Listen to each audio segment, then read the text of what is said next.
Va fi venirea Domnului nostru Iisus Hristos secretă? Rămâi pe canalul de YouTube Alege Viața și vei afla răspunsurile la această întrebare. Dumnezeu în Sfânta Scriptură explică foarte clar că venirea Domnului nostru Iisus Hristos nu va fi un eveniment secret. În Apocalipsa, capitolul 1, cu versetul 7, stă scris: Iată că El vine pe nori și orice ochi îl va vedea și cei ce l-au străpuns. Deci Dumnezeu spune că orice ochi îl va vedea când El va veni pe norii cerului. În Matei, capitolul 24, cu versetul 27, stă scris: Căci cum iasă fulgerul de la răsărit și se vede până la apus, așa va fi și cu venirea Fiului Omului. Strălucirea venirii sale se va întinde de la răsărit la apus și acest eveniment va fi plin de gloria orbitoare a măririi sale. Nimeni nu se va putea ascunde în acele clipe.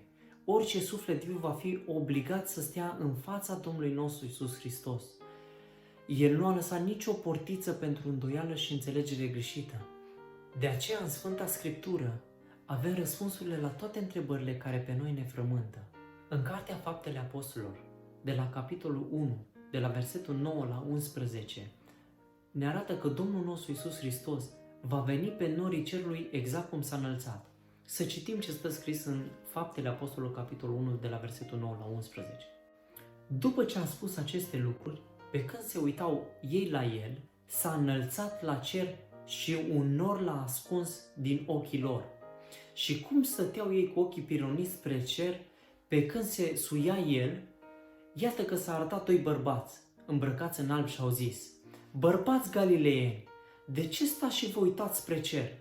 Acest Iisus care s-a înălțat la cer, din mijlocul vostru, va veni în același fel cum l-ați văzut mergând la cer.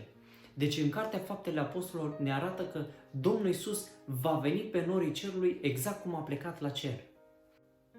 Promisiunea celei de-a doua veniri a Domnului nostru Iisus Hristos a rămas proaspătă în mintea ucenicilor cât au trăit.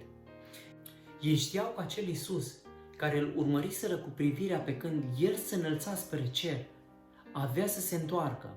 Aceeași voce care rostise: Eu sunt întotdeauna cu voi până la sfârșitul veacului, avea să îi întâmpine într-o zi în împărăția cerurilor. În Matei, capitolul 24, cu versetul 30, stă scris: Atunci se va arăta în cer semnul Fiului Omului. Toate semințiile pământului se vor boci și vor vedea pe Fiul Omului venind pe norii cerului, cu o putere și cu o mare slavă.